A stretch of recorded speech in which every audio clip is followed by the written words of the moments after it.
not giving up as Muslims.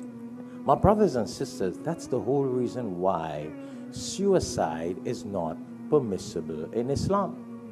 Because Muslims are not supposed to give up. We're supposed to put our trust in Allah subhanahu wa ta'ala.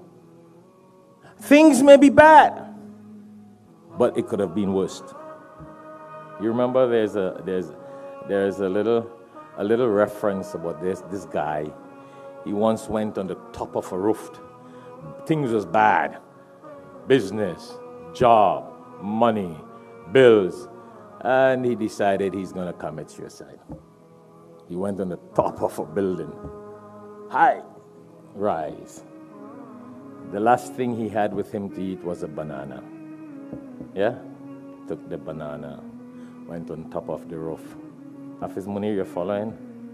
Yeah. Hafiz Munir, you there? All right, alhamdulillah.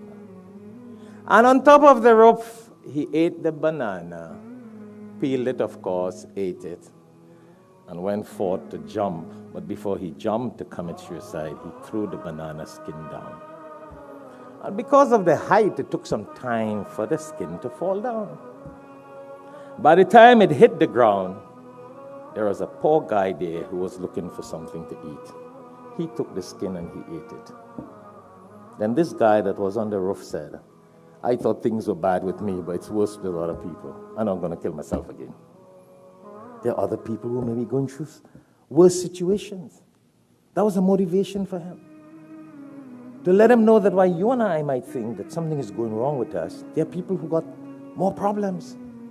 And we should thank Allah for the bounties that we have. Do you know, only, last week, couple of weeks ago, I was mentioning to somebody, they were asking, so how do you handle all these problems in life? I'm like, do you know what motivates me when I have problems in life? Because, alhamdulillah, we do a lot of counseling and we listen to a lot of problems that people have. So when I listen to other problems, I realize I have no problems.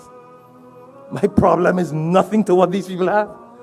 And they're telling me, and I'm trying to find, and I'm giving them answers and solutions for their problems. And I'm like, are you so foolish? You worried about a little, you're only in 5% pain. You know, when you go by the doctor, they ask you from 1 to 10, what is it? 1, 2, 3, 4. I'm dealing with a person who got 10% pain.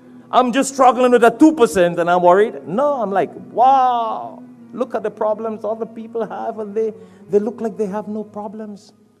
They're still smiling, they're still walking, they're still working, they're still talking. And some of us have 1 and 2 little problems and we're down, we're depressed, we're frustrated, we're ready to give up.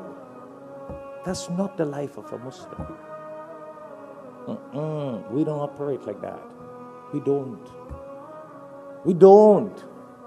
We always got to look at the bounties and favors of Allah, which are much more than the problems we have. The problems we have may look big, but the bounties are much bigger. Always remember that. That's why Allah subhanahu